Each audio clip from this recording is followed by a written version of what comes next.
Should Starbucks and Dunkin' Donuts be worried that McDonald's is getting more aggressive in coffee? We've got two coffee experts who are ready to throw down. Joining us from CoffeeTalk magazine is Kerri Goodman and Dan Cox from Coffee Enterprises. Kerri, do you believe McDonald's will make a real dent in the coffee battle? I believe that they are going to be significant in the coffee battle, yes.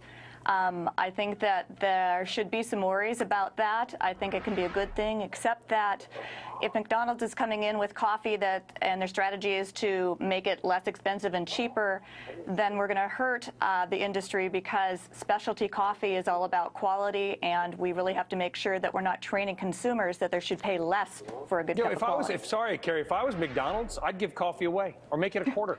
I'm serious. Get them in the door. They'll get 2 Egg McMuffins.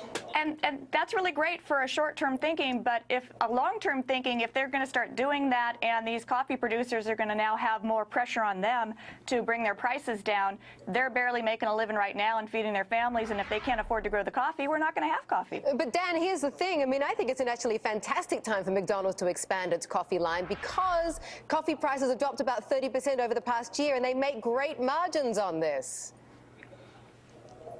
And they have dropped, the prices have dropped, and the producers are losing their money and their incomes, and we've got to get the prices back up, and we've got to train consumers that specialty coffee costs more. Dan, what do you think on this? Is it going to be a big threat to Starbucks and to Dunkin' Donuts, or is there room for coffee for all? There's tons of room. There's tons of room, and there's some really big significance between the three. Number one, McDonald's owns breakfast. Point blank, 64% of the drive-through business goes through for McMuffins. The problem is they don't own coffee, and they're really not that clear on their coffee strategy yet. They don't have an in-house coffee guru. These guys need somebody in-house to run the place. These guys, however, do have a coffee guru, and they're doing well, but it's not the same customer. The person that goes to Starbucks is not going to be the same person that goes to either one of these two. I shopped this about an hour ago. $1.87 for a small, $1.41 for a medium, a small, and $1.62. Dunkin' is a fantastic company, but they're not national. They're east of the Mississippi, 7,500 units nationwide, but they run on Dunkin' coffee. The significant difference is this is a coffee company disguised as a donut chain.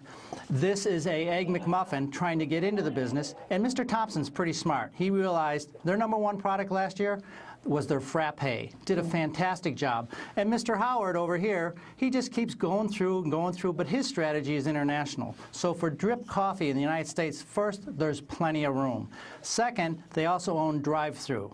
They got into drive-through late, and Dunkin' has got into drive-through a little late. And as you know, we love to drive and talk on our phones and eat and drink at the same time. So I am very optimistic that the more these guys do, and they also own marketing and they own distribution, the better off coffee drinkers will be. The more coffee we'll consume in the United States, the more coffee we consume, I think the better it is for the industry. I think then we could sum it up as basically the coffee industry sounds a lot like today's childhood. Everybody's a winner. Right, Kerri? Everybody's going to win? Absolutely.